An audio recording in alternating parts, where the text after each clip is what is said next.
Hello, everyone, and welcome back for the Pokemon Yellow Glitchless Task Showcase. I am going to get the task started here in 3, 2, 1, go. All right, so we have the game booting up now. This is, again, a Pokemon Yellow Glitchless Task, and what you're going to be seeing is beating the game in just over an hour and 30 minutes using none of the usual glitches that you see in some of the more crazy early Pokemon runs. What we're going to be seeing is immediately here some very strange text input on the rival, and you're going to be thinking, you just said this was a glitchless run. That doesn't look very glitchless, and I'm going to tell you why. There are still quite a few glitches, and you saw that there. There are still quite a few glitches involved in the glitchless run. We are just banning the ones that make it so that you beat the game nearly instantly or within 10 minutes. So what that rival name entry actually was for is, in a second, you're going to see an encounter with a Pikachu in the wild grass just outside of Pallet Town. And what's going on there is this encounter was not here in Red and Blue. This was hacked into the game in Yellow to create this subtext for why you're getting a Pikachu. So they did not think about the consequences of adding a battle here, where you don't have an opening Pokemon in your party, and the animations entering a battle are based on the level of the first Pokemon in your party. So it goes and tries to read that value, hits garbage data, and that garbage data happens to be the same place where you write data in and out of the rival name when setting the rival name. So by setting the rival name to a bunch of characters and then deleting them, we lose 20 frames, but we save 30 frames by a faster animation, getting this this big double screen wipe when we go and see Pikachu in that first wild battle. So really optimizing every frame away of the intro here. Now you'll also notice we have not yet set options. We haven't set fast text or anything. And we're able to get away with that because we can hold a button during all of the text, and you should see that via the input viewer. That you can just hold a button during all of this text and it will print at the fastest speed. So what we're actually doing, instead of the usual pressing buttons during text printing to manipulate RNG, we're releasing buttons during text printing to manipulate RNG. And what we're getting here now is we're going to see a double Gen 1 miss. So we're going to see Pikachu use Growl, Gen 1 miss the Growl, so we get But Fail text. Then Eevee hits us with Tackle, critical for 9 damage. Then we Gen 1 miss Growl again, and Eevee Tackle again. So the Tackle, this is very important. The Gen 1 missing in the Tackle means that the only battle animation happening is Eevee's Tackle. Tackle is faster with the animations on than the animations off. So we don't need to set our animation speed until after that first rival battle. So we can push the whole option setting, the text speed and the animations, until after the first rival battle. Now we're manipulating away no encounters through this grass. And I should also mention, this is being played back live on a Game Boy player using Extreme's Game Boy interface. If I turn my camera around, you can see all of my Game Boy player equipment, but we're playing back the verification live for you. So none of this encounter manipulation you're seeing is anything that is cheat coded or game cheat or anything like that. This is what you can actually do on the original game if you play perfectly in TAS. And you can see again here, playing perfectly, we're able to walk through all this grass without getting encounters.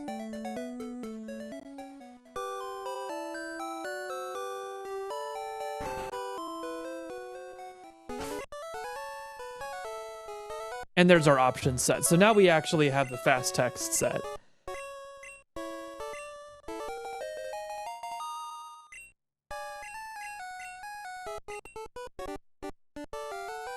Any guesses in the chat what Pokemon we might be catching soon in a few minutes here?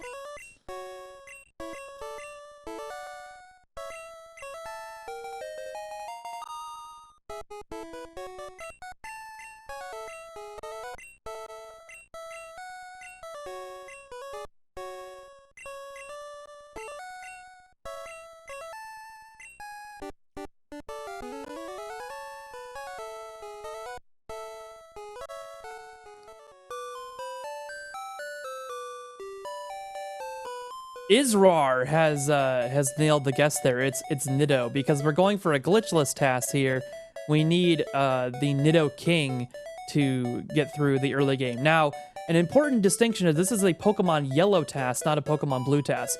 Mr. Wind's latest Pokemon Blue task actually eschews Nido King in favor of using Squirtle all the way up to the Safari Zone, in which it switches to Tauros. This is not possible in Yellow because we need a way to beat Brock.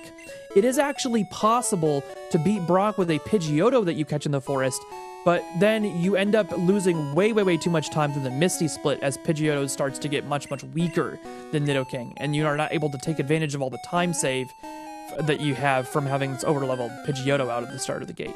What we do instead is we get a Nidoking, and we use Pidgeottos as experience in the forest. And you will see how that works here in just a second as we go through this sequence.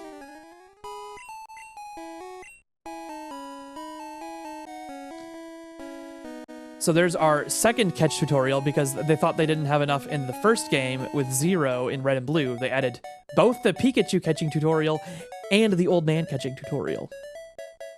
And now we've manipulated an encounter. This is a very good Nidoking, or Nidoran at this point, but it has perfect attack, perfect special, and just barely not perfect speed. So it has 15 attack, 15 special, and 14 speed for those of you who know the DV system. It's kind of like half of IV, so it'd be similar to having like a 30 attack IV, 30 special attack and special defense IV, and 28 speed IV. And then it has a very low defense IV because we want to be in Red Bar, because Red Bar saves so much time with the death animations in Yellow. It doesn't save as much time as in Red and Blue, where it saves time on the intro animations, but it still saves a lot of time on the death animations. So here's this intentional Pidgeotto encounter manipulated. This is a 1% chance in the forest, and we are intentionally fighting it with Pikachu. And Pikachu's going to be able to do pretty good work of it, I think. And we're getting some Sand Attack fails from the opponent here. That's not very difficult. It's a 1 in 4 for Sand Attack fail because of a intentionally programmed thing in Gen 1. But no, oh, Pikachu died. What will we do? Oh, no. And Gust on our level 6. And we're at 1 HP. No, that was all planned. We needed to get Nido into Red Bar quickly, and we needed all the experience for the Pidgeotto to go on the Nido. So we used Pikachu to do a ton of damage to the Pidgeotto with the electric attack on the flying type. And then we swap in Nido to just finish off that little bit of damage. Red Bar speeds up a lot of cries, so it overrides a lot of jingles that would save, that would lose time otherwise. It saves time because of that.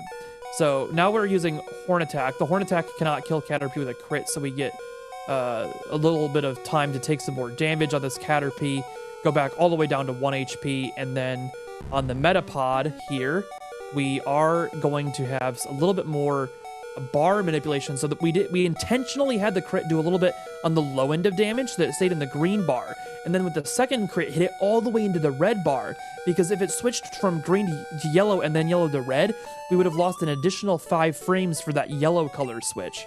So it's very important with all of this damage we're doing. We're being careful to not make the colors change of the text bars, not the text bars, the HP bars, more than they have to. Now this level 8 Pidgey we're catching because we're in Red Bar right now and we need a flyer. So the Pidgey just happens to be the most convenient one. It has the shortest cry, which ends up being relevant in a lot of places, like when you deposit for the Elite Four, the cry plays.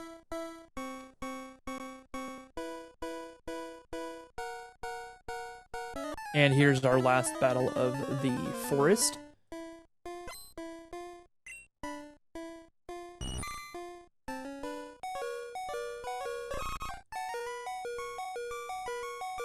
This is actually something that you see in RTA every once in a while. You can critical hit the Caterpie twice with Horn Attack and kill it. It's about a 1% chance to happen, because you have 2 10% critical hits.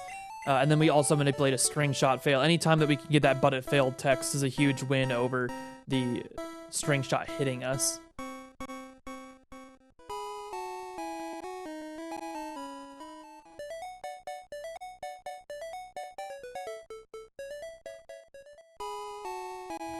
And now on to Brock.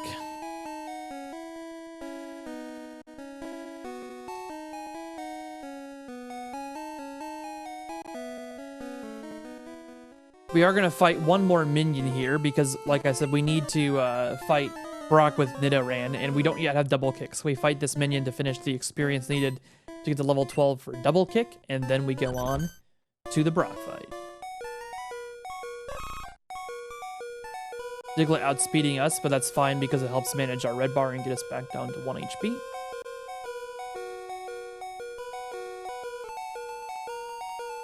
But now we are in a little bit of a bind with the Sandshrew. The Sandshrew is going to hit us guaranteed with Scratch, so we have to manipulate a Gen 1 miss on the Scratch, and then a second Horn Attack crit. So that sequence there is extremely rare because both of the Horn Attack crits are very, very high damage rolls. There's this thing in Gen 1 where there's 39 different possible damage rolls, and the maximum one is always more damage than any of the other rolls because it doesn't get rounded down. If you roll the maximum damage roll, the maximum percentage, it just divides 255 over 255, and then you don't have to worry about rounding. But if you do like 254 out of 255, then you got to round down. So the maximum damage roll, that we call it the 1 in 39 damage roll, is always a little bit more damage. And here we get a 3-shake double kick, pretty rare on the first Geodude because you've got to crit and get a high roll on the Geodude. And then on the Onix, you can see here again some bar manipulation where we are not getting Onix ever into the red bar with our kicks. We're only in the yellow bar with those kicks. And now Brock has given us the Boulder Badge. At this point, we have the Badge Boost. It's not going to be too relevant here, but it will be slightly relevant. Since we do a lot of critical hits for the early game, the Badge Boost actually does not apply at all in Gen 1 if you critical hit. In later gens, they made it so that your beneficial stat changes still apply during criticals, but in Gen 1, all of your stat changes disappear during criticals. So the Badge Boost is not quite as helpful as in later gens. And since we're not using a lot of time setting up things, we have fewer chances for the Badge Boost glitch to apply, where things like string shot hitting and lowering our speed cause all of our Badge Boosts to reapply and get an extra 9/8 on top of the base 9/8 boost.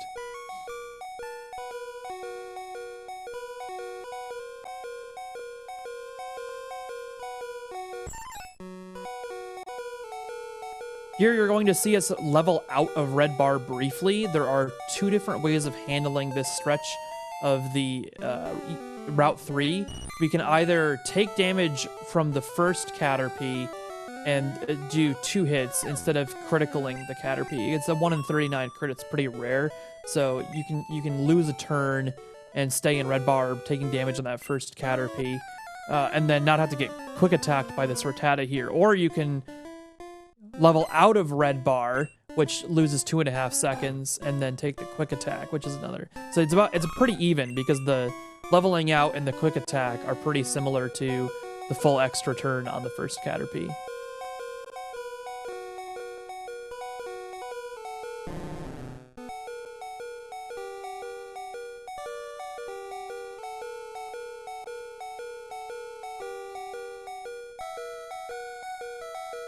How much more do we need to donate to make Teeters eat pizza with strawberry? I don't know, but that actually sounds incredible.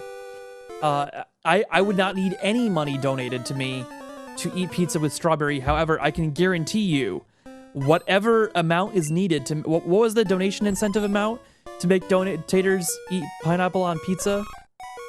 $500. Make pizza... $500? Is it a single $500 donation, or is it like just $500 more from where we were? Cumulative. Okay. Oh, it's an incentive with a $500 target. Okay, well, like, I can guarantee you guys, I will help make sure that gets met. And I want to see you guys help me too, because making Taters eat pineapple on pizza sounds amazing.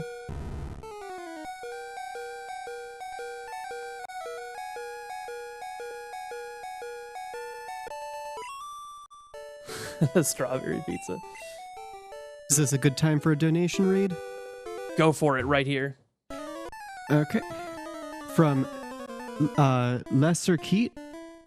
Excellent show and cause. Thanks, guys. Donated $10. From Anonymous. 2 characters, 1 controller, maximum efficiency. Go TASBot. They donated $25. Awesome. Thanks, guys.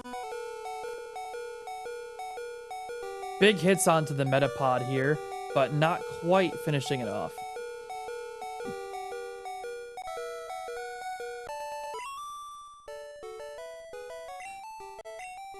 Anchovies are actually fine. You just have to eat them within Caesar dressing. They usually put them in Caesar dressing, and I actually really like Caesar dressing, so I have no qualms with anchovies. I just would not eat anchovies on their own. Now, we've gotten through Route 3. We've done all the critting. We've gotten through this little section of grass here that could give us encounters. What's next? Mount Moon. Mount Moon in RTA means that you have to save and quit to manipulate, but because TAS is like one giant RNG manipulation, we don't need to do a save and quit to get on that encounter manip. We can just go straight into it.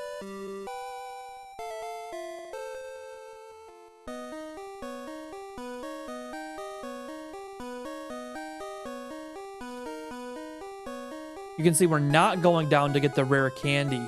Rare candies are much more helpful in RTA, where the extra levels really help reduce the variance of various battles. In TAS, the little bit of extra damage at the top end tends not to be as relevant because criticaling is already making sure so many Pokemon are dying in one hit. But we do need to get this Moonstone here. This Moonstone is very important.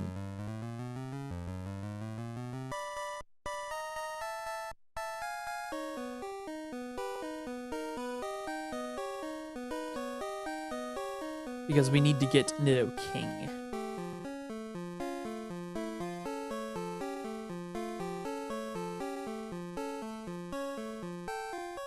But yeah, this task here, this 136.26 that I'm showing you today, it was a 8-second improvement over a previous glitchless task that I did. And I did that rewrite of the entire game just to save those 10 frames from the rival at the beginning. But I'll still make sure to keep up the commentary for the rest of the tasks here for you guys today. But the main impetus for this version was just to save those 10 frames from the rival name and the options after the first rival battle, where we did that tackle with animations on. So you can see that bar color manipulation again there. We used tackle the first turn on Grimer because the Horn Attack wasn't going to kill in one hit with a crit. So we tackled the first turn and then crit with Horn Attack on the second turn. That second turn giving us all the way through the bar colors. And then here on Coughing, we have to do a tackle second because if we were to change the order, we would do a tackle and then have to go back to Horn Attack. So because that's the last attack of the battle, it ends up being faster to just do Horn Attack and then tackle. The switching back would cost 7 frames instead of the 5 frames saved for the color switch. So we're stuck going from Horn Attack to tackle for the last hit.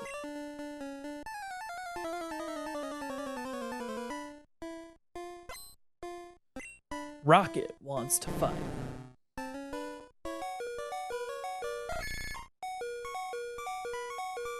We like to call this Ekans Eminem because he uses rap a lot. He's the rap god. But not today, not in TAS.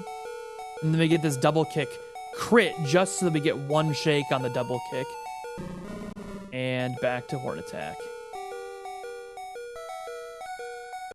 And you're gonna see the bar color manipulation again here where we hit Horn Attack with a non-crit the first turn and then crit the second turn so it never goes into yellow or red bar.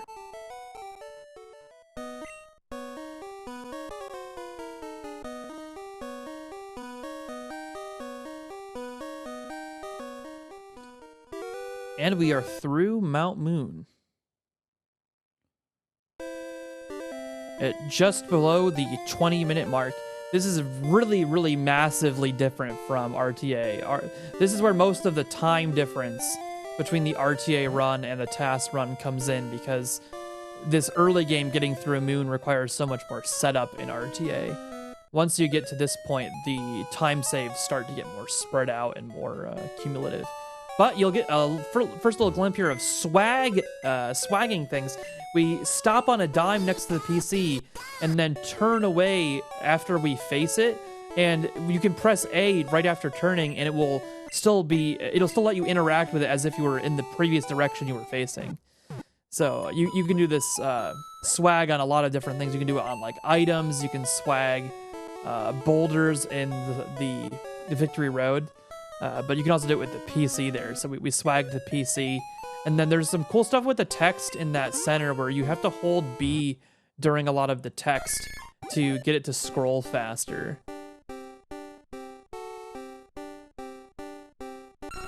Yes, and we deposited Pikachu because we needed to center there. And if Pikachu is alive and out in the open, he triggers extra cutscenes at Bill's house.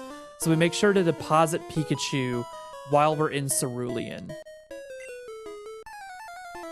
to prevent those cutscenes from happening. And we now have Nidoking, which is just stupidly broken.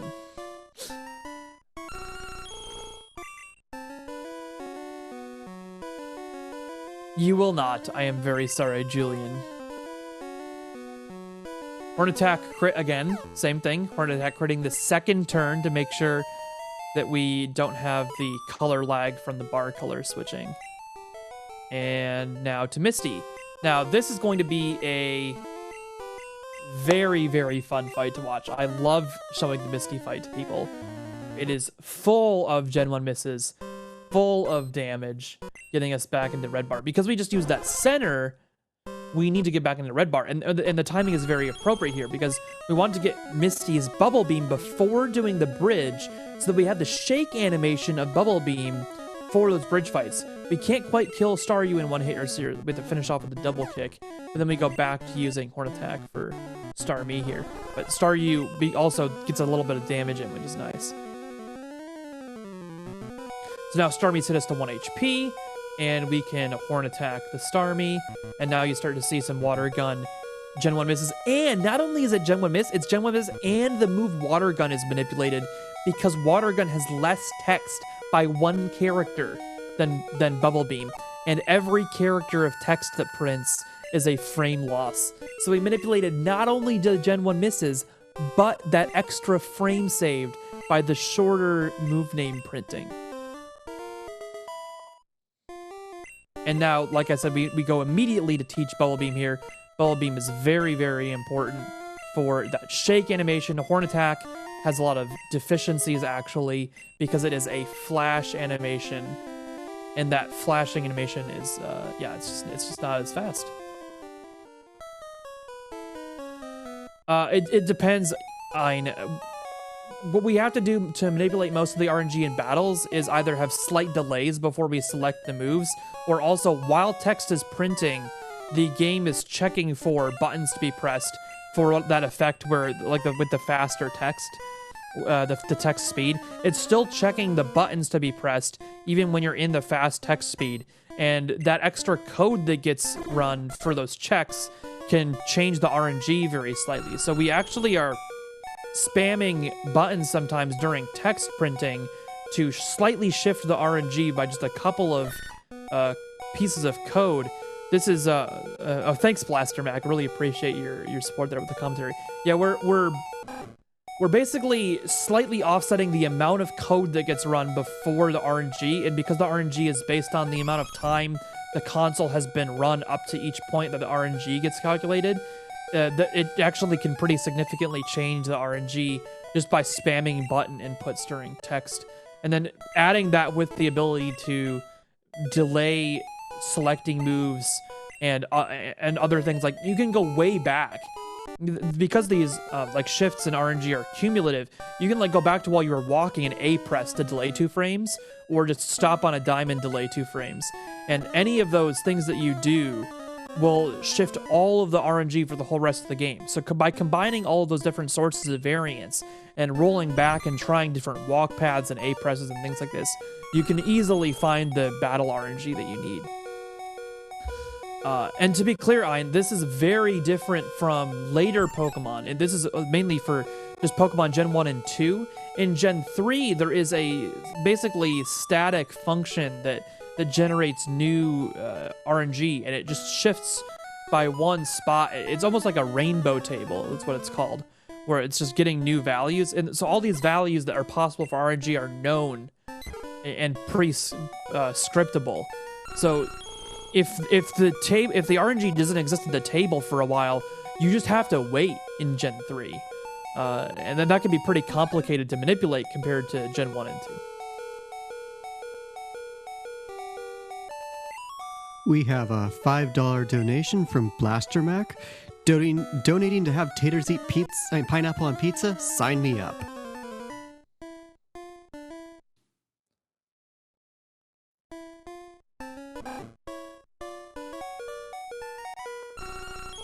Okay, looks like we're good there. There was just a quick drop with the capture card, but the console is still working.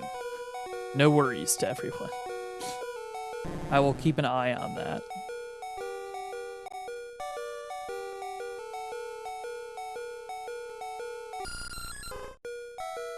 So now you're seeing here the power of Bubble Beam's shake animation sprinting us through all of these battles on Nugget Bridge.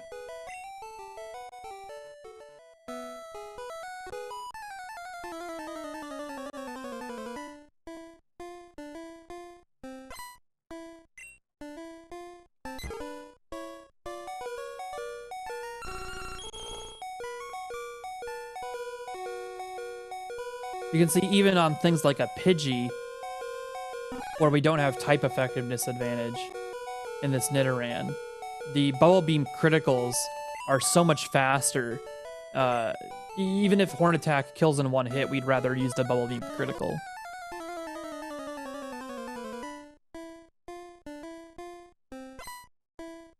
Yes, talking to trainers is always faster in Gen 1 because there is a big exclamation point that shows up if you walk in front of a trainer, and that loses about a second of time if you walk in front. So you'll see us almost always talking to trainers, and you can see here, learning Thrash in Red Bar is very, very fast. Not something you usually get to see in a glitchless Pokemon run, because usually in the RTA runs, they will rare candy outside of battle where you don't have Red Bar from level 21 to 23 to rush that Thrash. But we don't need to rush it so much because we can guarantee every Pokemon is a one-hit KO with the Bubble Beams. So we just let us get Thrash whenever it comes to us. And we don't actually even want to use it as much as you'd think, because the wind-up animation for Thrash is actually even longer than the flash animation for Horn Attack. So we only end up even using Thrash in situations where we need to save PP or where Bubble Beam doesn't do enough damage to one-hit kill without a crit.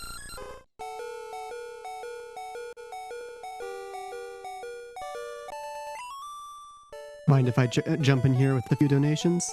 Yeah, actually get in there. I'm going to grab some water a second if that's okay. Oh, perfect. I have a $25 donation here from CompuCat. This is Pokemon Yellow after all. We must donate for the superior yellow pizza topping.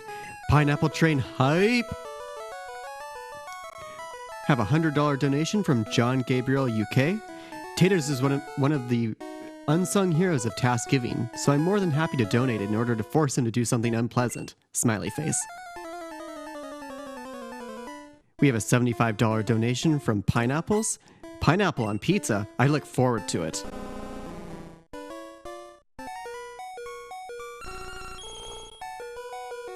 As a reminder, we currently have a $500 donation incentive to have taters eat pineapple on pizza live. To donate, go to donate.tasgiving.org. Once again, that is donate.tasgiving.org.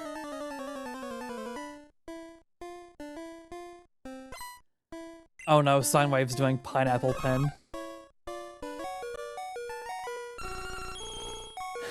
Pen Pineapple Apple Pizza.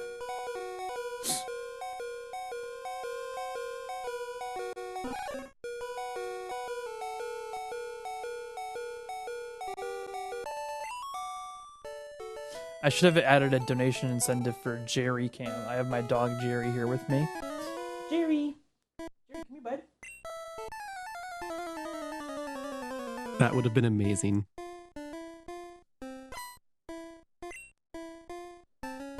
Jerry helps me task fast.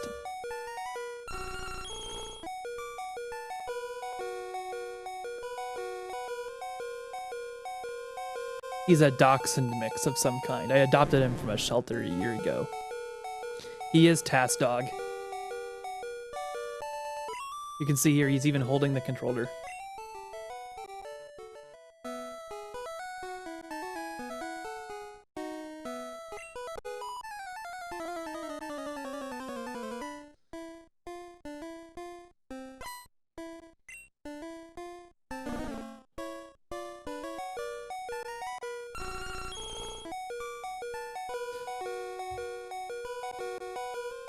Here we're getting the full benefit out of Thrash helping us one-shot those Oddishes, which we wouldn't have been able to do without Horn Attack crits getting the flash animation. But yeah, Jerry is really fun to task with, and he helps keep me company during the long grinds. But here you'll see the benefit of us not having Pikachu in our in our Pokemon party, and he gets the Ether there for PP management and bag management. That is potentially routed out in some new advancements that we're looking into, but we haven't built enough advancements for this task to be worth doing a full new one. You can see we actually can swag the cell separator here too, where we faced it briefly and then turned away and still were able to interact it for a brief period of time. Love that. Love all the swag in this game.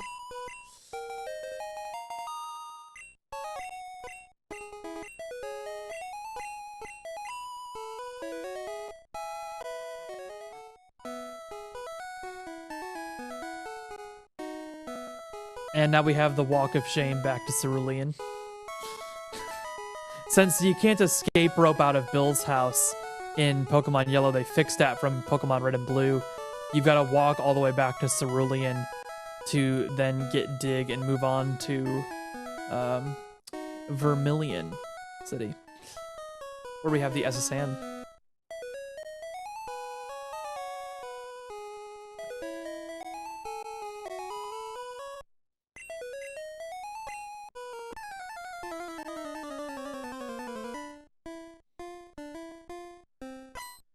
I just received word. Tater's Eating Pineapple on Pizza Live is currently sitting at $305 out of $500. If you'd like to donate to see Taters Eat Pineapple on Pizza Live, go to donate.tasbot.org. Very awesome. Gresh, great question with the Charmander. We got Charmander just after the Nugget Bridge because it is by far the fastest Pokemon to use to obtain to get cut. And it also can learn Strength and Dig. It can learn like everything. So it's very, very, very nice to have Charmander on the team. And you can get Charmander just by talking to that person in about 9 seconds. Any encounter to catch a Pokemon is like 18-20 seconds minimum. So yeah, the Charmander is massive. And there's an interesting little full restore pickup there. You can see that in RTA runs as well, but the key there is when you first enter a map transition, the transition will prevent other audio tracks from being loaded. So if we pick up the full restore immediately after entering that underground, the audio track for picking up an item can't happen. And so we're able to pick up that full restore with virtually no time loss, just a little bit from the text box. Whereas in many other situations, picking up an item would cause time loss.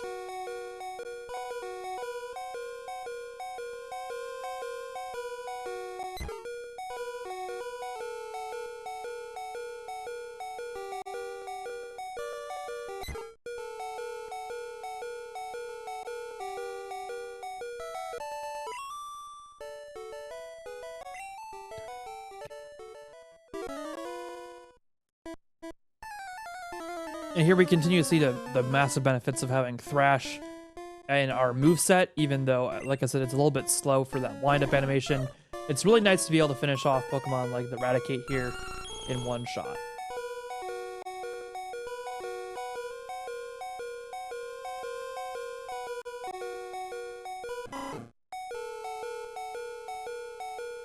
And if I remember correctly, that quick attack from that Raticate for 8 damage is the last time that we need to take damage to manage Red Bar all the way up until the heal pad in Lavender Tower.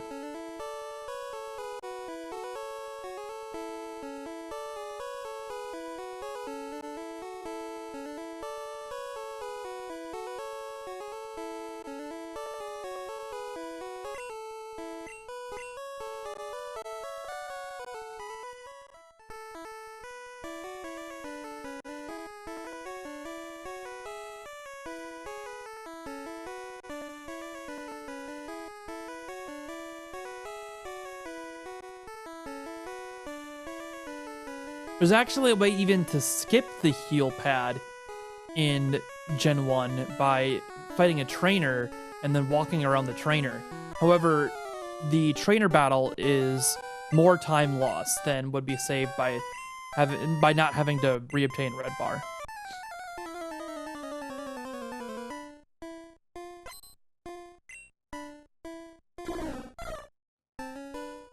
And now you'll see something very TAS exclusive.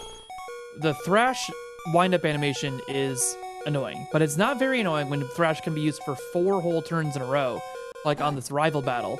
So Thrash, we can manipulate it lasting all 4 turns without us getting confused, and now you're seeing here the Thrash manipulated to crit the Sandshrew.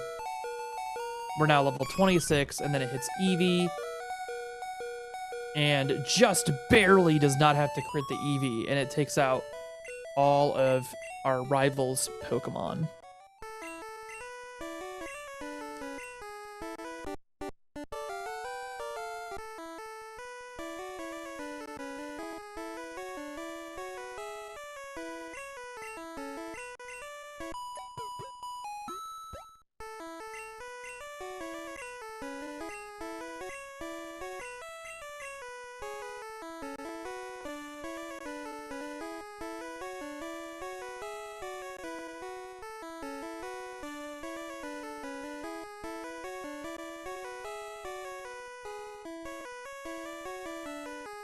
There's an event shirt?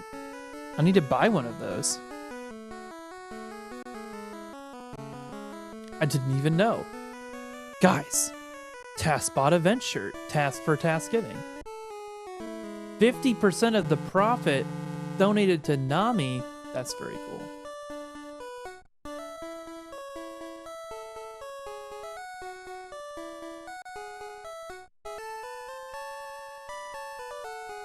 And now we have the S-Sand leaving and getting off S-Sand. Now, very important here. As we leave the S-Sand, this is actually the point at which our cans RNG is set. So we manipulated our walk path to change the RNG slightly and give us cans in Surge's gym that are very, very quick for us to select and unlock the doors. And here we have to learn cut and dig. So we just do that in a little succession here. You'll see also using a ton of something called double input. And I'll mention again when that happens when we get on the bicycle after Surge. The double input strategy allows us to scroll much faster than normal RTA human scrolls. And we can do that by perfectly timing left and right presses while we hold the down button. Because each of the left or right presses to the game seems like a new press of the down button.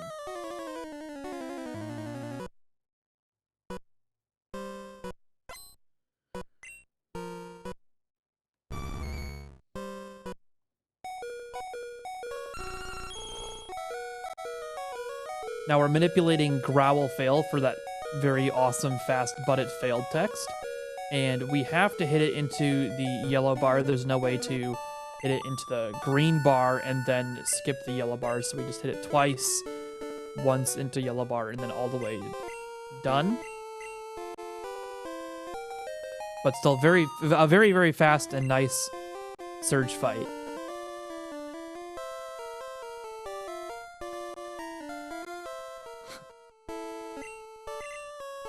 That's great, Taters.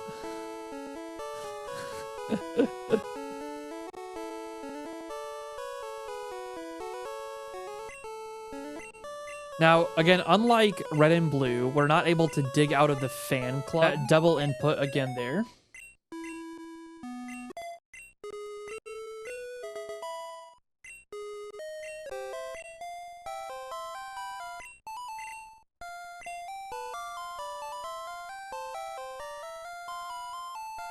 Kevin used as 9 frames per step instead of 17. So we are saving 8 frames every step with that. Tech keeps stopping me from trying and stopping the speedrun.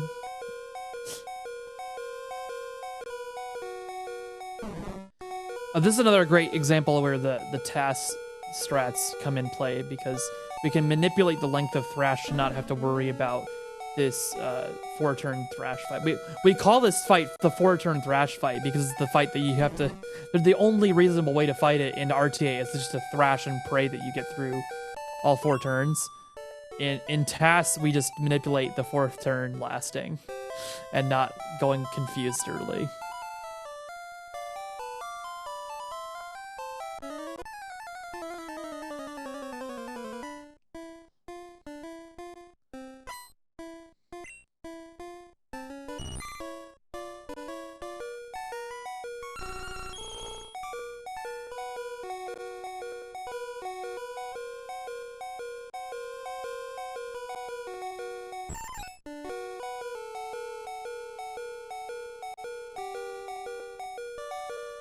And Thrash is fine in TAS on this fight because we can guarantee the range on the Venonat.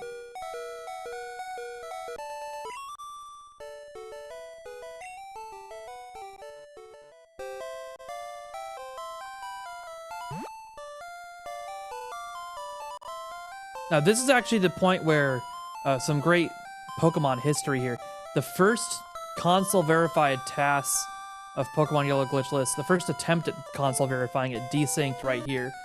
And what we did in order to solve the desync and figure out what was wrong with the emulator and what was inaccurate about it was somebody reprogrammed a ROM of Pokemon Yellow that had the same amount of code per frame in every scenario. It lasted the exact same amount of code, but in the same amount of code, it added writing to the save data the amount of cycles that the game had been on for each frame, for like a trailing log. So what we could do is use a flash cart with this custom ROM to play back the TAS from the flash cart. And then also programmed into the ROM was the input log of what inputs to play instead of reading them back from a controller, because at that point we didn't have GBI wired up quite so well. So it was reading back the inputs from the ROM, sending them into the game, and then writing into the save data how long it took for each frame to happen as a tail log, all in the same amount of time the game usually is doing everything else. So that was very cool, and we used that to see the amount of time difference exactly on each frame and figure out the frame where something different was happening.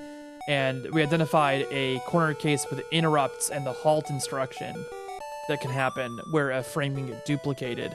And that duplicate frame happened just before the Cubone fight. So we were able to make the emulator also have the same bug with the halt instruction. And by replicating the behavior, it synced back up. And we've been able to verify Pokemon on Yellow TASs ever since, very consistently.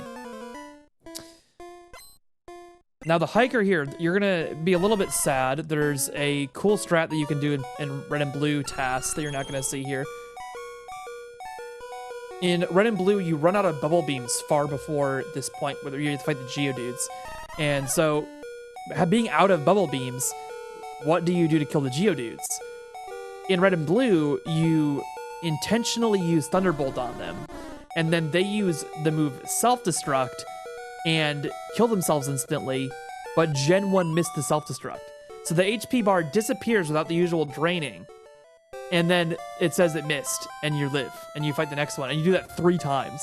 to get triple Gen 1 miss self-destruct. But that hasn't been used in yellow because it is faster to just use Bullet Beam and outright kill them. And you're not completely out of Bullet Beams like you are in red blue.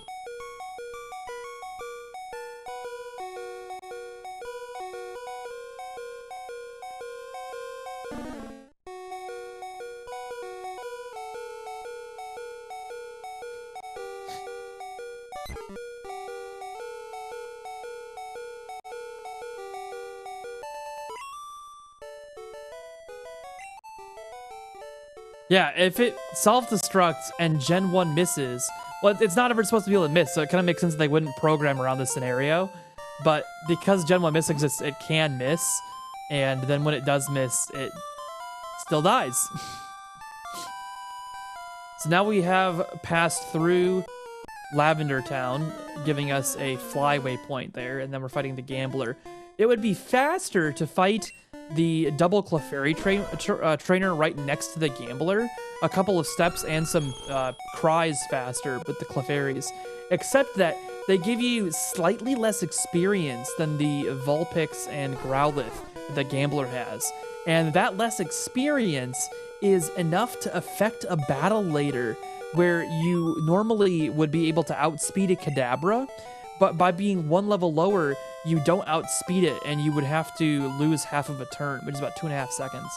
So we end up fighting the Gambler over the double Clefairy trainer just for a couple of experience points to outspeed a Kadabra in Koga's gym. And then you can see here, we get the elixir from above. That is because we want to go into the ladder here at the end of the underground from above, and then we don't have to turn in that building. If we approach the ladder from the right, like you do usually in RTA, then you would have to turn in that little chamber, the antechamber before the stairs. And when you turn for the first time, anytime in a map, you lose 2 frames. So with that very specific TAS cycling path, and then we bought 2 TM7s there. I'll explain why we do that in a second. With that specific cycling path, we are able to save 2 frames by not going to get turn frame. And then we're buying extra of these TM7 and Pokédoll because we need to fill up our bag. We need the bag space to be completely full when we get to each of the gym leaders. The gym leaders try to give you TMs when you beat them, but if your bag's full, they don't go through all of the text explaining why they love the TM and stuff. So we just make sure our bag is full. And it's very easy to do that without losing very much time with things like picking up that full restore, with the glitch to not have the sound to happen, and then buying 1 extra of the Pokédoll and the TM7. And between all of that, we fill up our bag just pretty naturally and avoid getting a bunch of TMs. Then we elevator back down to the first floor, so we exit on the left side of the mart, and then you can bicycle from here.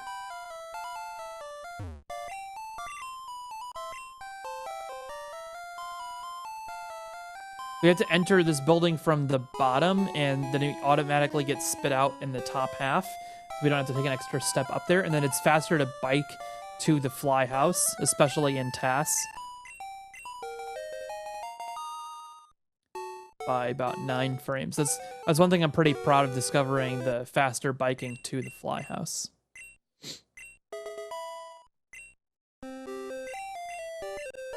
And we teach Horn Drill as well.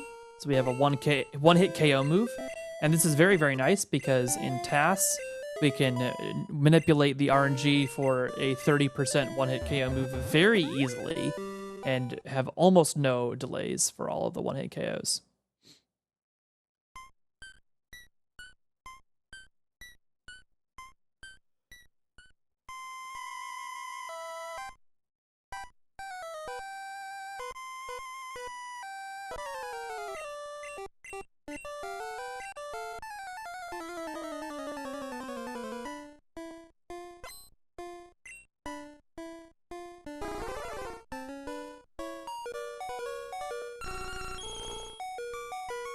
Another nice little technology bit I think we're going to have here. So this Horn Drill here is the first turn, but then we have 4 Pokemon left. And what happens when you have 4 Pokemon left?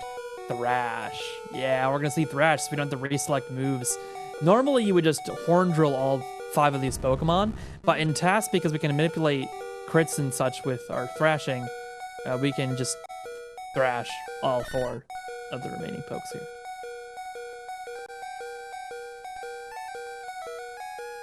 I agree, Taters. The 8-bit music here, the limitations of the music system for the Game Boy provide a really cool ambience to the track.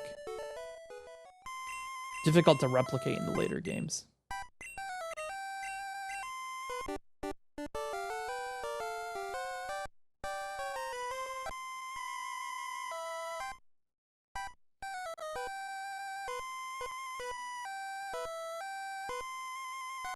I have not seen Symphonic Evolutions. I am going to see Genesis in concert tomorrow in Detroit, but I have not seen Symphonic Evolutions.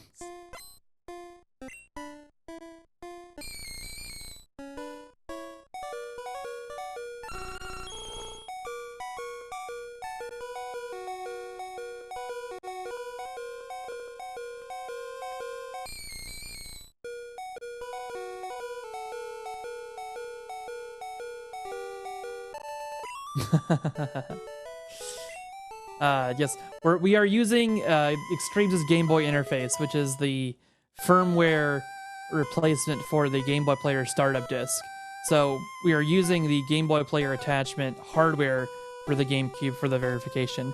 The Game Boy Player attachment for the GameCube being a actual Game Boy Advance stuffed into a box, basically. So we're basically verifying a task of Pokemon Yellow as it would happen on a Game Boy Advance, to be specific.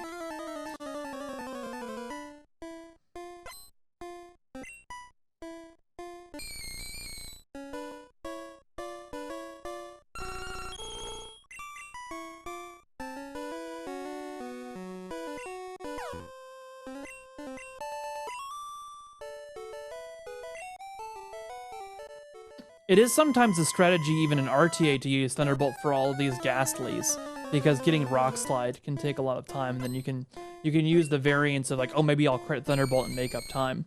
But in TAS, we can always crit Thunderbolt, so we definitely don't need Rock Slide, which is the usual RTA way of dealing with the Ghastlies.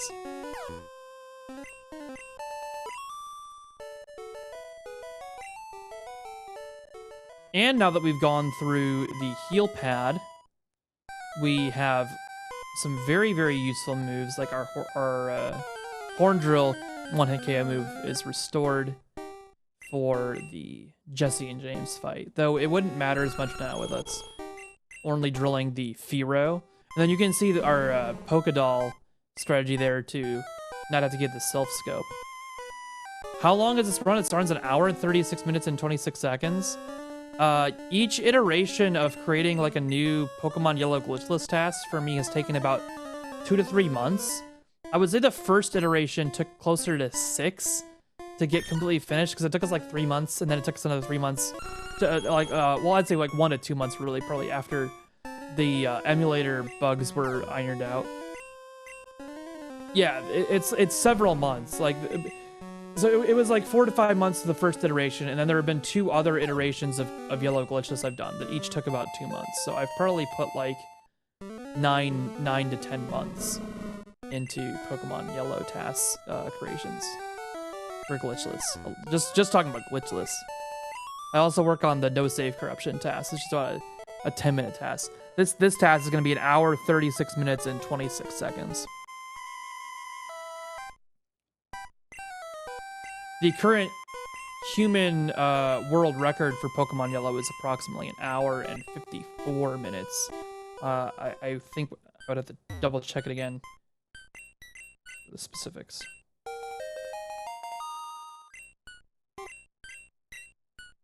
And it's 153 now, isn't it? Yeah. Huangbro has a 153.37 and Pokeguy a 153.38. So we are going approximately 17 minutes faster than the RTA run. Which is pretty cool, considering that the main strategy here is very similar between the 2 runs. You get Nidoking, you use Horn Drill to sweep everything. But the little intricacies of everything you can do in tasks, saving every single minute frame here and there, really add up and make a lot of time.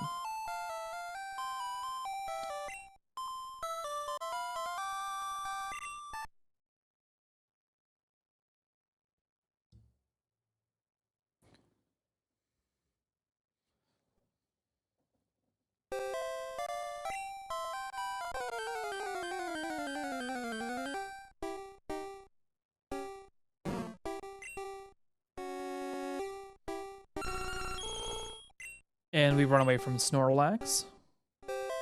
You'll see again here, we will not get the rare candy on the cycling road path here.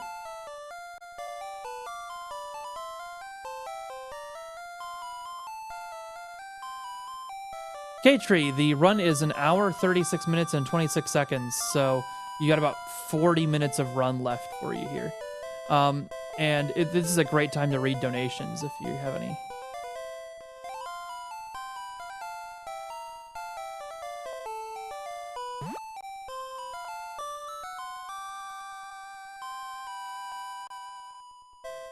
I do not currently have any donations. However, as a reminder, we are currently sitting at $330 out of $500 for the Taters Eats Pizza Live donation incentive. To donate for that incentive, go to donate.TASGiving.org.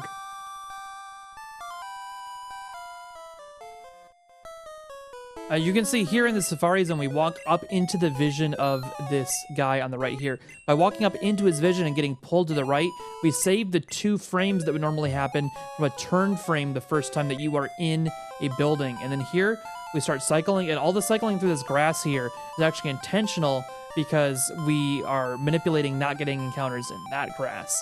And then cycling around here, more RNG manipulation, trying to get as few encounters as possible without having repels up. And by as few as possible, I mean 0, because this is TAS, and we can manipulate not getting any encounters if we want to.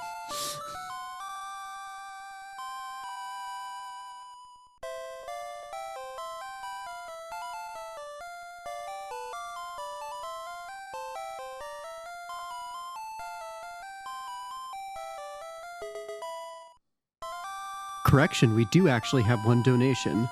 From Anonymous, they made a $71 donation. Pineapple? Pineapple? Did someone say pineapple? Chocolate! They're like the chocolate guy from SpongeBob. So now we've dug out of the Safari Zone. We have our HM3 Surf and the gold teeth to exchange for the Strength HM4.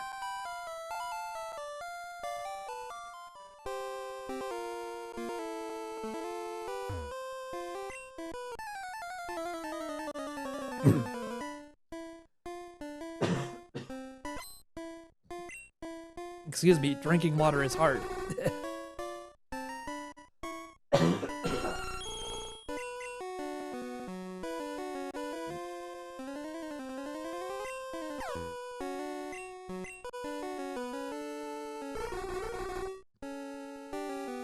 Oh, that's the idea, KC Cake. There's a donation incentive going right now for that. So this is actually a strategy in RTA that used to happen where you could you can thrash through this triple drowsy and Kadabra fight here. You can 4-turn thrash this. Well, actually what we would do is in RTA you would earthquake the first turn and then 3-turn thrash and save a couple of seconds. It's not used as much nowadays, but it was a thing that was possible. But you would do that at level 40, and here we're doing it at level 32 and 33 with the help of being able to crit whenever we want to.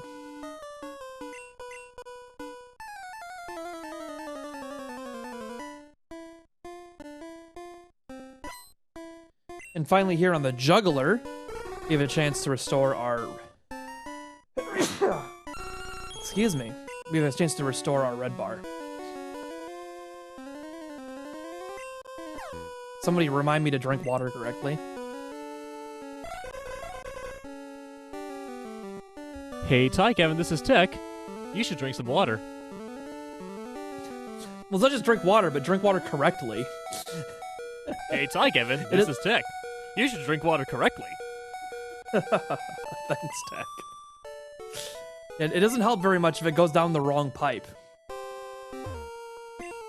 Hey, TiKevin, this is Tech. You should put water down the right pipe, not the wrong pipe.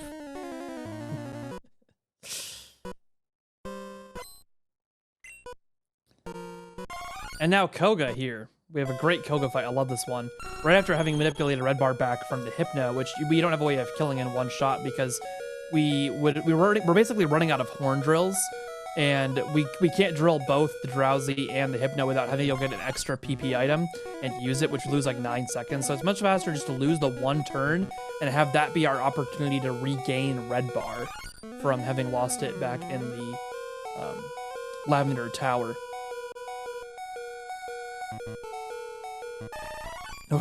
We gotta wrong warp the water into my gut. I like it. We gotta clip it through my belly into my stomach.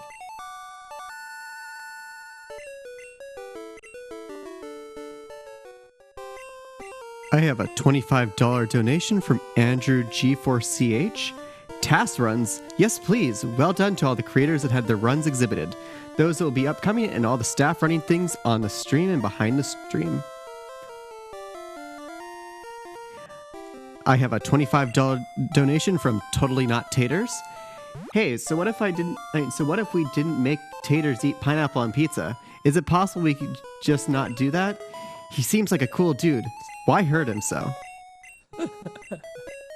I agree. It would be torture to eat pineapple on pizza.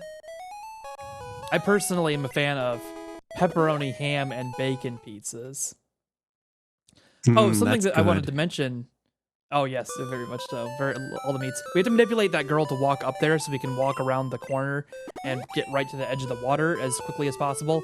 And we also, when we were doing the fly there, we can go to locations faster by pressing the left and right button while we're holding down, just the same way that we can double input in the menus, scrolling up and down by pressing the left and right alternatingly. So you guys should be able to see that in the input viewer in various menu scrolls and in the fly inputs as well. The alternating left and right presses as we're holding the down button.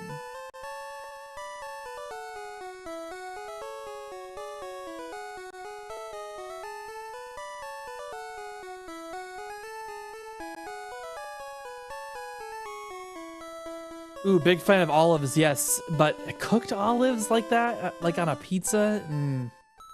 Nah, just gotta have meats on pizza. Meats, cheeses, and the rest of the pizza stuff.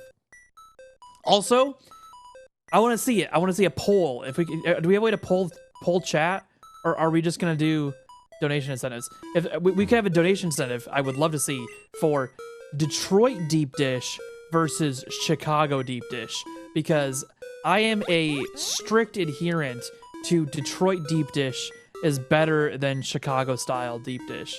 Chicago style deep dish with the like massive amount of sauce, it's basically more like a lasagna where you've got so much of that sauce and then just a little bit of cheese and then the bread at the bottom.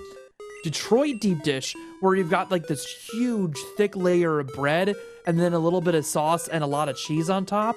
I love that. That is the best thing. Hey, Kevin, this is Illy from Tech here. You're wrong. It's Chicago-style pizza.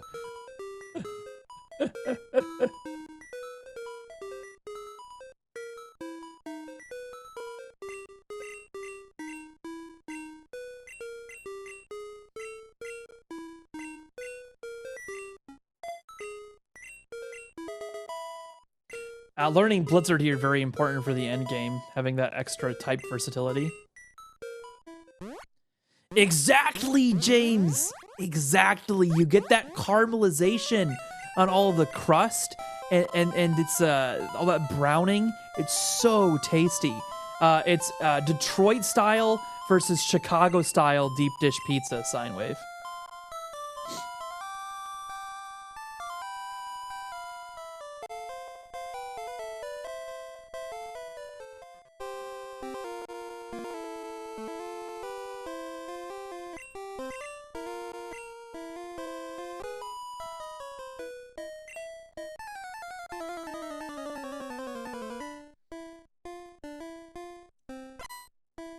That's straight out grav. No thin crust here. Nope.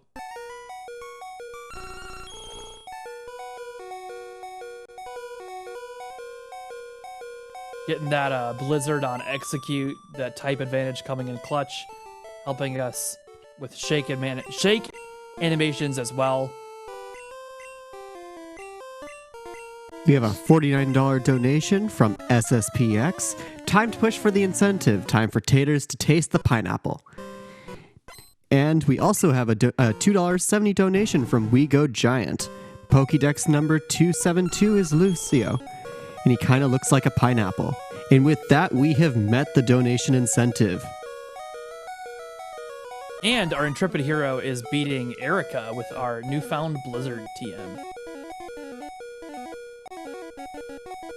So by being able to rush the mansion, an important reason here that we're able to rush the mansion is in normal RTA Pokemon runs, your Pokemon has to be a higher level than all the Pokemon for repels to take effect.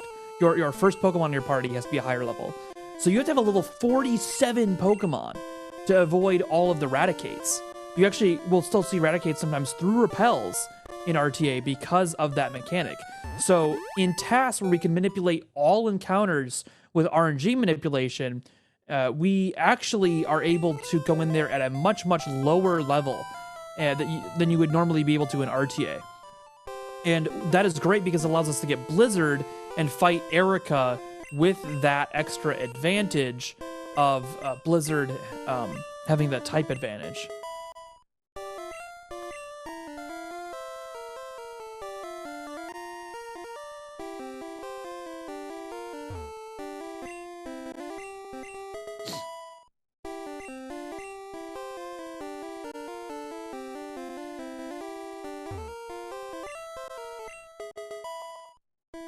Theoretically, you can you can swag all of these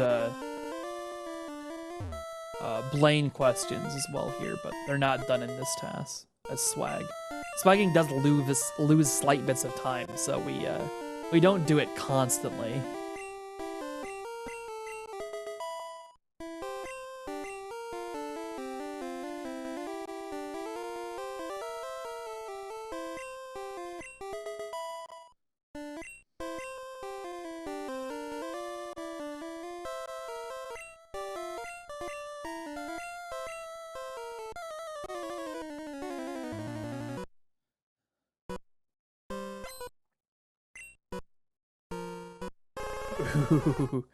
We've got the poll in chat. Detroit versus Chicago deep dish.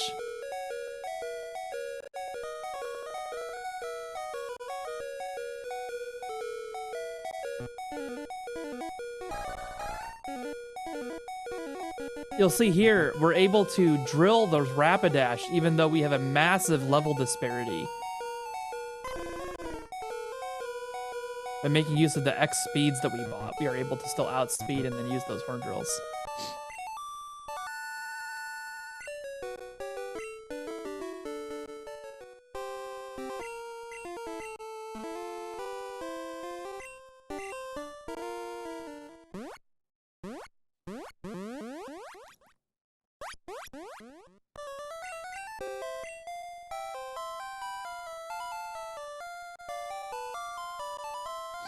If any of you ever had like Jets Pizza, it's a more regional chain to the Midwest, but yeah, Jets is more of a Detroit style pizza. And like a Giordano's is more of a Chicago style.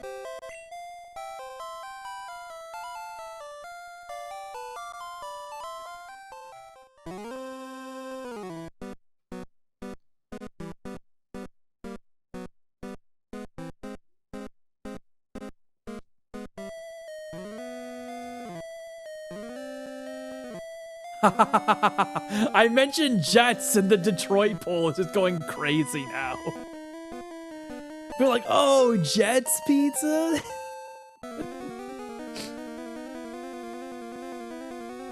But also the Giordano's mention seems to be hitting up the Chicago side pretty well too. Okay.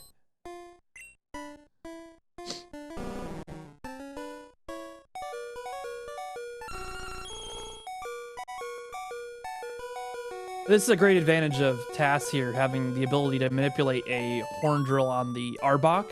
That way we don't have to worry about thrashing it or anything else, and we can do this thing called not even early EQ. We just skip EQ. In RTA, you would go get the Earthquake TM on the top floor to help out with our PP and a bunch of other things. But in TAS, we don't even need Earthquake because we can just keep drilling things. And thrashing things. And blizzarding things. Wow, this is neck and neck. We're currently at 50% Detroit deep dish, 50% Chicago deep dish.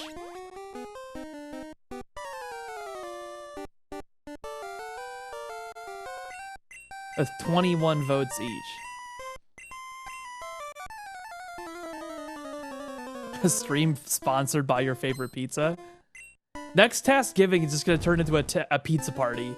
We're just going to be like having a collaborative pizza party. It's not even going to have TASes. But you can see here Blizzard set up on the Sand Slash. Taking good care of that. And now Horn Drill for Magneton.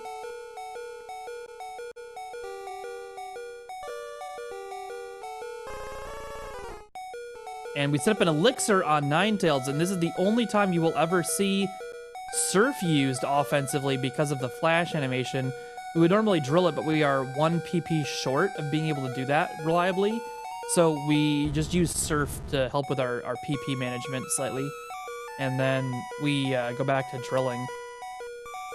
And also the quick attack there was very precisely tuned for some other damage that we need to take, so that we can manipulate the red bar path through the E4.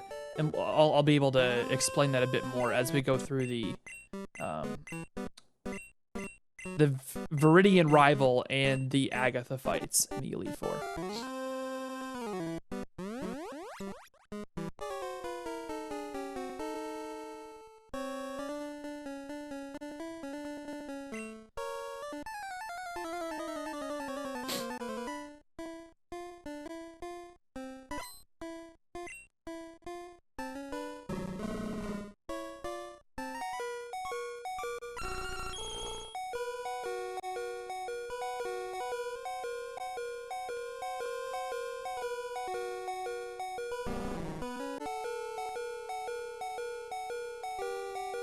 You can see Thunderbolt actually coming in very clutch here.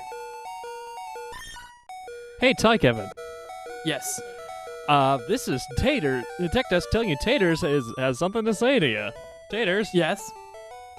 Well, hello there, TiKevin. This is Tech Taters. How are you? Hi, Tectators. I am amazing. How are you, Tectators? Not too bad. I just wanted to let you know that you're wrong. The only goods type of deep dish is in the garbage, because the only real pizza is New York style.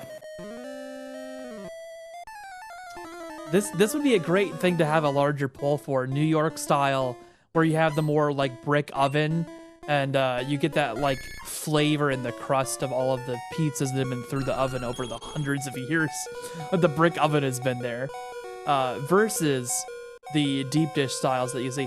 Also, I'm familiar with in New York style, you get these big slices of pizza, right? But then you get to fold it. You actually fold it from end to end, so that you have like a long 2 triangles, and then you eat the fold. And that way also all the grease kind of stays contained in the middle of the pizza and doesn't fall and drip off.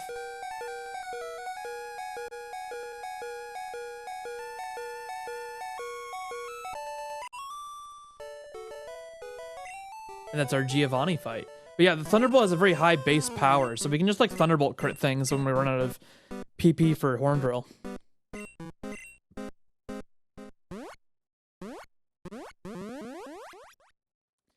I'm surprised that that poll ended up tied. That was 38-33 down to the last second, then it shot up to 38-38.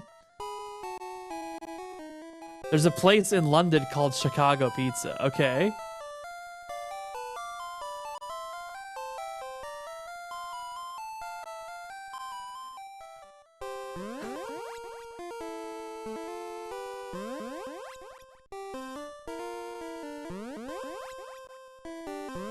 There's also a place in London called Detroit Pizza. Nice.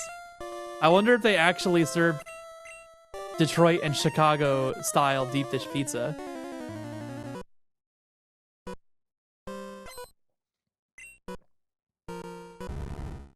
The Sabrina fight here, we're going to manipulate Flash to fail on Abra. And then we get our X speeds that are faster.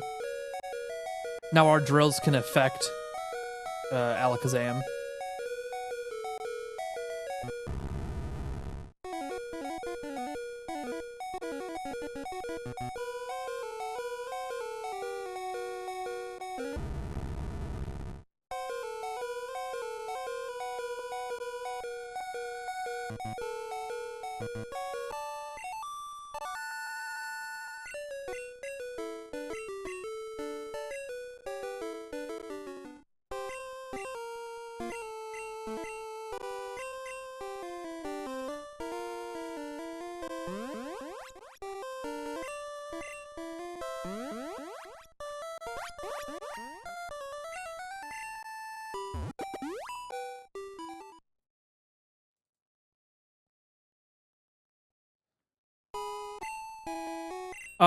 I'm seeing that Japes is the place to go for Chicago-style deep dish, and it looks like Detroit Pizza is the place to go in London for Detroit-style deep dish.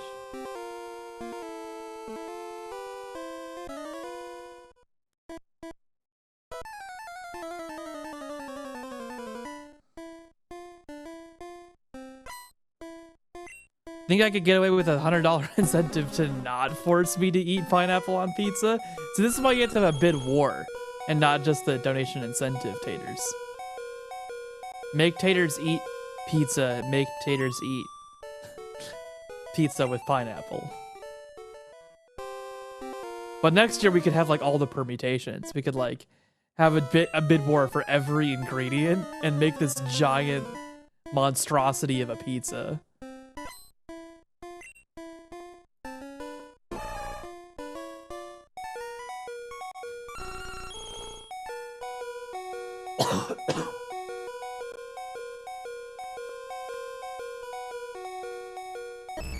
The black belt here is very scary in red-blue because you're normally in red bar at this point. You are not normally in red bar at this fight in yellow. And because of that, this fight is not seen as scary so much in the yellow RTA run. But in TAS, we are at red bar all the way from basically the entire game after the heal pad and then Koga, so...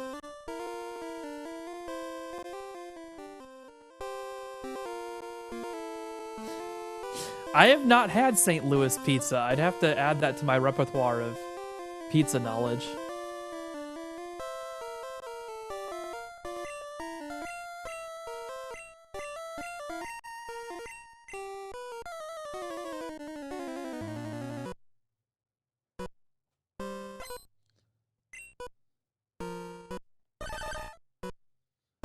Now here, the Doug Trio also would normally be extremely scary going into a level 42, but we can manipulate Guard Spec, which is actually the fastest thing for Giovanni to do, is to use that Guard Spec item as opposed to like using Fissure and failing.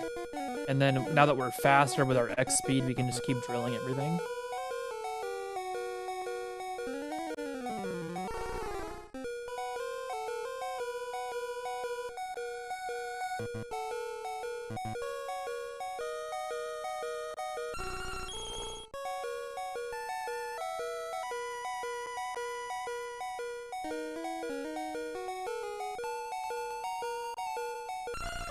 On bad authority. That's funny.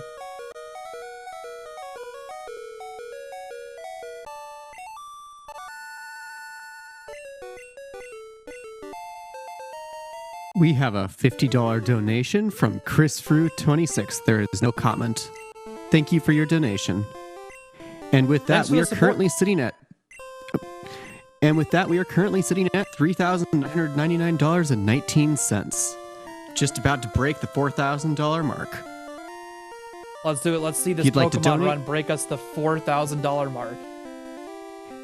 If you'd like to donate, go to donate.TASGiving.org. Now, this is a very interesting little quirk here. You're seeing us teach the move strength all the way late at this point in the game. It's because we actually can do it while we're teaching fissure. We actually make space in our bag to get the move fissure because we need it for Agatha. Like I said earlier, we skipped the earthquake TM. RTA gets that for not only just for the extra PP and the consistency of that tons of damage that it does, but it also gets it because it needs a way to defeat Agatha and her Pokemon that are only affected by a ground and a couple other types very effectively. Like, you can't use Horn Drill under the Ghost Pokemon. So in lieu of that, we allow ourselves to get Giovanni's Fissure TM and then teach that, and then we can do that alongside teaching Strength to move the Victory Road Boulder Puzzle.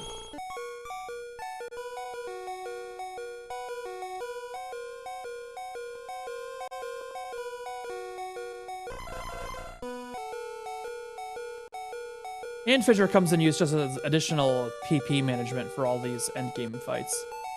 And we're actually just barely teetering on the edge of red bar here with the 30 out of 145 HP. And we're going to, with the quick attack that we took from the Sylph rival earlier, just have our HP perfectly crafted so that we, at that 30, we could take that damage from the Ninetales and now be down to 4 HP. We're going to gain a bunch of HP again before Agatha, because we're going to gain a ton of levels fighting these endgame, like, highly evolved and very high-level Pokemon. But those levels, we're not going to worry about them giving us out of red bar, because we've maintained our red bar so tightly.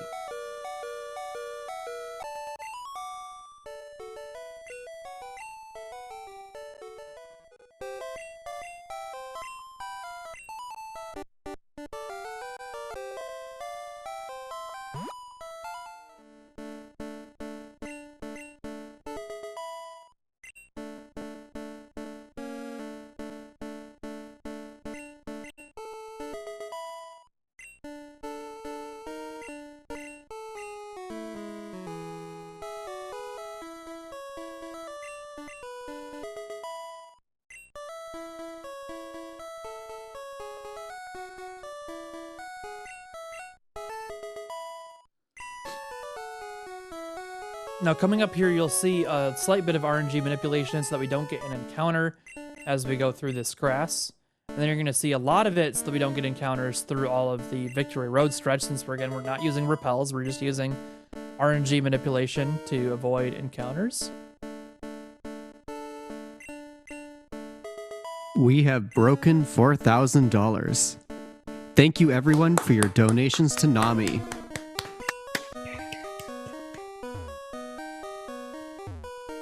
I have a $4.81 donation from John Gabriel UK. There is no comment. I have a $2 donation from Anonymous. 4K get. I have a $5 1 donation from Pyro Cheesecake. Chicago pizza is the best pizza. Drops bits.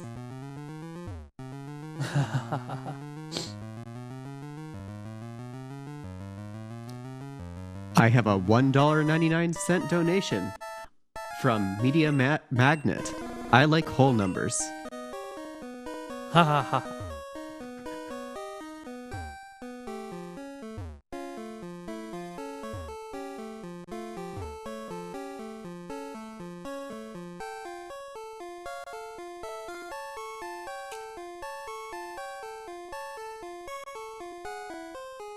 So if you look closely through here, you should see a swag boulder at some point. If I haven't already done it. That's where turning on the right frame shifts the place where the dust goes from the boulder. It places the dust not based on where the boulder is, but based on where your character is facing.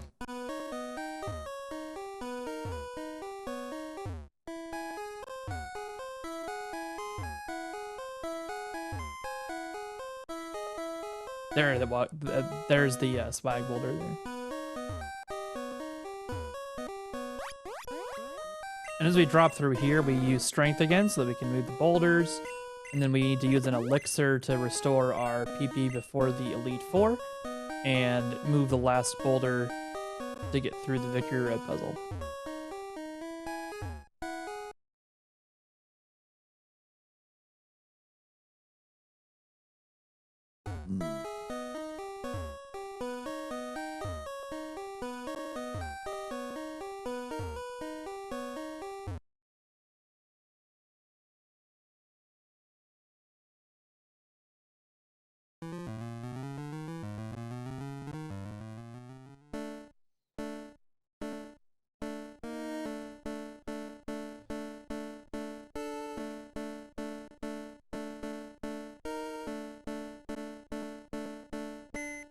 And there's another swag PC as we deposit our Pokemon. This prevents their cries from going off when we see them in the Elite Four, in the Hall of Fame.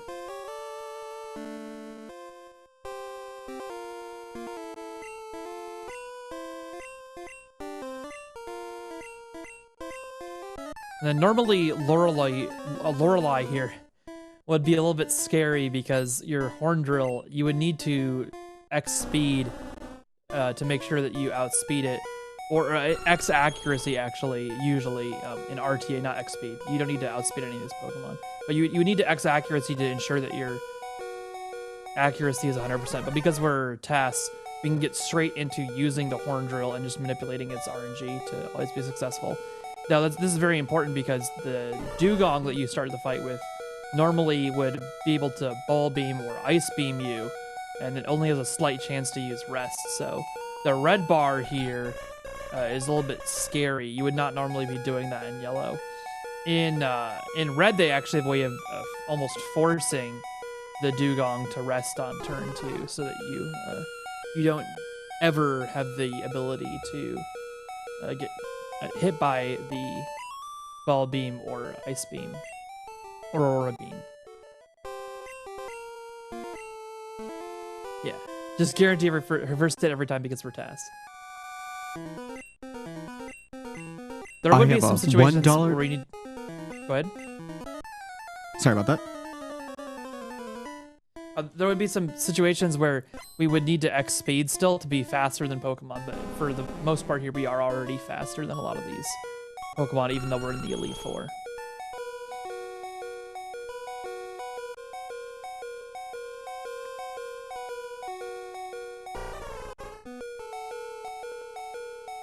And these fighting Pokemon have such bad special that we can use Blizzard for a lot of the Pokemon and take them out without needing to use our one-hit KO moves. That helps with our PP routing.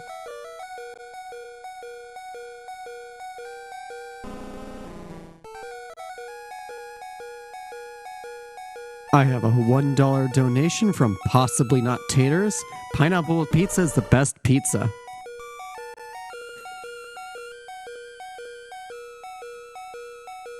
I have a $10.45 donation from CompuCat. Media likes whole numbers. I say natural is boring.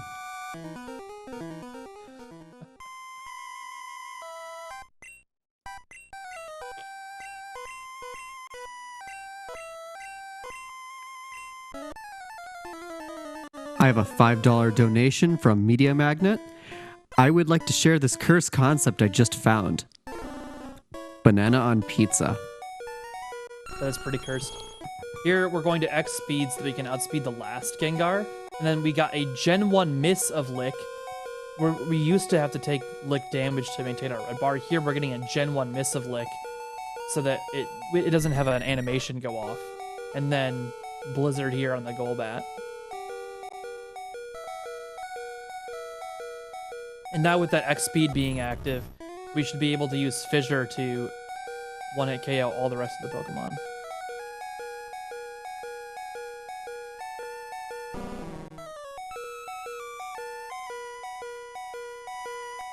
I'm gonna add in that I would have done the chili and cheese option, so chili and cheese wins the dog's pull. Rip Media Magnet trying to be evening out.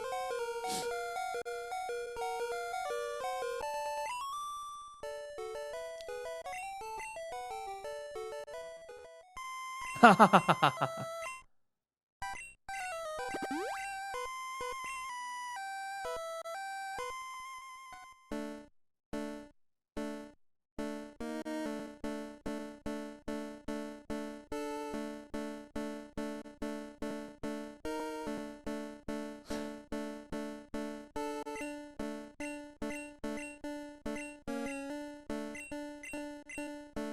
All right, up to the Lance fight. Another fight where the opening Pokemon is very scary. In RTA, the Gyarados is super, super scary, and you have to set up on it before you can use your Thunderbolt to take it out. So here, though, we can just drill it and kill it in the first turn of the drill. And then the Dragonairs, we can actually use Fissure. They're not flying type in any way, so the ground move still affects them. That's pretty useful for PP management.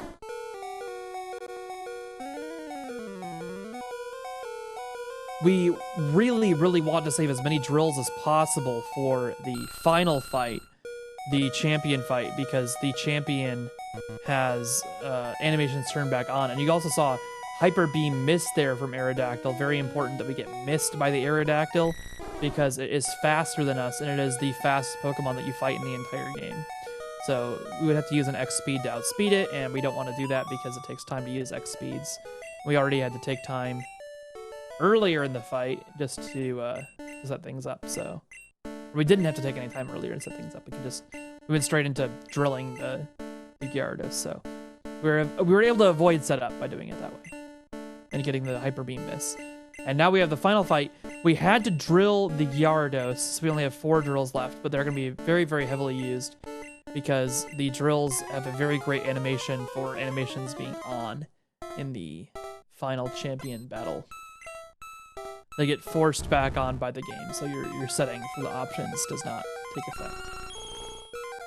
And now we drill the Sand Slash, don't have to worry about the usual Earthquake crit possibilities. Alakazam. Kinesis fails. Very important, that failure. And it's needed to set up a speed so that our one-hit KO move takes effect, because we would otherwise be outsped by the Alakazam. And now our drill can take out Executor. And Ninetales. Manipulating, not getting quick attacked by the Ninetales. Because we are in great red bar territory. We don't need to worry about a red bar anymore.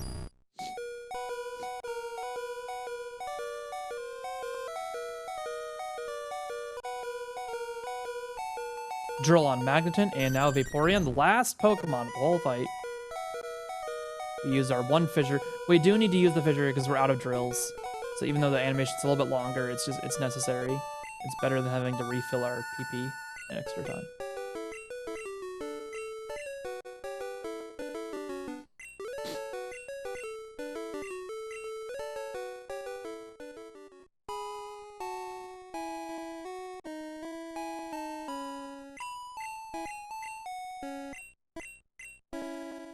And that is the end of the battles, but we still have last input before the credits roll. So just a couple more inputs bashing through the text here. And because we deposited all those Pokemon, the Hall of Fame cutscene is going to be pretty quick. We don't manipulate this in Glitchless, but in the NSC run, we actually manipulate the number of Pokemon that we've seen and caught according to the game's save data, so that it thinks that we've seen 61 to do that in a Glitchless run. This playtime 133, by the way, that went down from 134 to 133 in this rewrite of the task, and that's time there. This is 136.26 final time for the task.